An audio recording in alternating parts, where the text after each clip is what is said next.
me now. I mean, for me, one of the most important marketing platforms when I look around the country is the OK Grain Challenge. Where did the thinking around the OK Grain Challenge come from? And what explains the success of it as a brand building tool, a brand building platform? Talk to me about the OK Grain Challenge. Trevor, OK was always into promotions, by the way. And the reason why the promotions were fitted in our calendar was simply we realized that there was a dip in sales from April to July. And this applies across all consumer businesses, by the way, So including seasonal. Delta. It's seasonal. Yeah, and seasonal beverages lost money in Delta during those months, by the way. So when in 1987, we had launched a promotion which was, I think, called Super Swapper, something like that. And our competitors tried to run it down, really finding, firing pot shots at this promotion. And we said, but we had another promotion, which was a promotional agenda which we had on the sidelines. So we started saying, okay, next time we're going to have a different promotion. But then 87 was a very difficult year, I think, in this country. That's when we started suffering shortages of foreign currency. So to get foreign currency, to import anything, you had to go through the Ministry of Industry. And you got allocations. Yes, that time. And there were difficulties. I mean, the first years of independence were kind of a currency in this country. So in 87, we started getting shortages. And we sat as a management team and said, we've got to do something which will bring the three groups and bring excitement in the three groups, which was the customer, the supplier, and ourselves. And they said, we must come up with a promotion which will involve the three. And that's the concept and the thinking. And I remember one of our major suppliers actually saying to me, you guys, we don't know where you are coming from. This country is going one way down. And we said, well, but we've got to keep going if we've got business. Shareholders have entrusted us with these businesses. So we've got to get them to run, and we want to excite the market. And in the process, increase business. So this is 1987. So that's the start of the genesis of the OK Grain Challenge. And took it to our advertising agents, and we said, this is the thinking. Can we come up with with a promotion which will culminate in something which is exciting? And that's the rest day. The options were there. Do we end up with a soccer, a game, or something like a racing? Because we then said racing is popular and professionally run. So we chose racing ahead of soccer because of the confusion in soccer, basically. That, being honest about it. So, and we launched it in 1988. And at that time, it had a 3-year life cycle. Wow. That was the plan. It was going to last 3 years, and we're going to end up with a new promotion after 3 years. So we signed a 3-year agreement with the Majority TEF Club, and a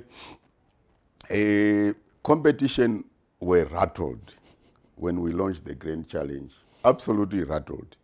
And they came in with some snide suggestions, and competition is always good. Yeah, comical horses, and to attack the horse race.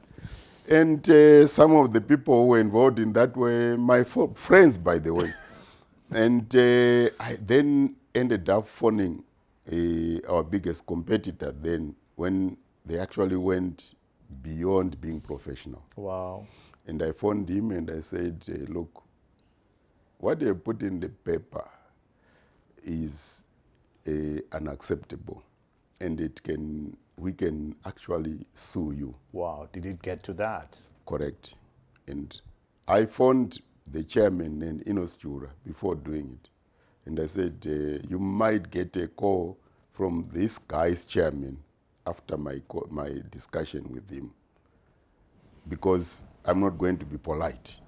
So I told him how I felt, and he actually accepted. That they had overstepped? They had overstepped the mark. And the Advertising Standards Association could not do anything. We said, but you can, because this is a direct attack. And so it changed. Fast forward now, you started, you thought it would last 3 years. 3 years was the timeline. 2020, the OK Grand Challenge is still there. It's still what there. explains the success? Trevor, when we started, it became so popular that when we were planning to end it, this is now 88, 89, in 90 was supposed to be the last one. When we were supposed to end it, we sat down and reviewed it. And we actually concluded that it would be totally unacceptable to our partners, which was the customer and our suppliers, to end this promotion. So we said there will be an uproar. It had become an expected part of the calendar for customers and suppliers. So we said, let's run it for another 3 years.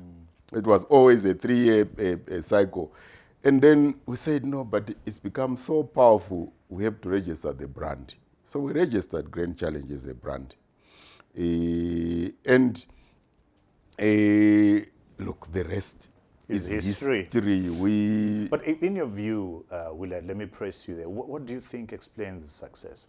You've got the customer, you've got the supplier, and you as a retailer. What was the magic there? The three parties involved all win, Trevor, in this. The Grand Challenge promotion, when you talk about the prices, those prices are unbeatable. The customer wins not only in terms of pricing, but they win in terms of the prizes. We introduced the cars, started I think as one Nissan Sunny, and grew to end up with the last time we had the highest was 45 cars. So we were empowering the ordinary person. We were saying the person who is going to win, and the majority of the customers, by the way, were people from the high density areas. Yeah. And that's what we preferred, because those were our loyal customers. We said it must change their lives. And it certainly changed lives. And as a result, it has carried on and making an impact on people's lives for the last 32 years. For me, it stands out as a classic. I don't even know how the guys are going to stop it if they can, because it's just unstoppable. It's just such a part of the culture now, and people expect the Grand Challenge. I mean, this year was a disaster because of the lockdown, so you couldn't hold the Grand Challenge. And we ended up breaking all attendance records at Borodale Racecourse. Completely, all of them were broken.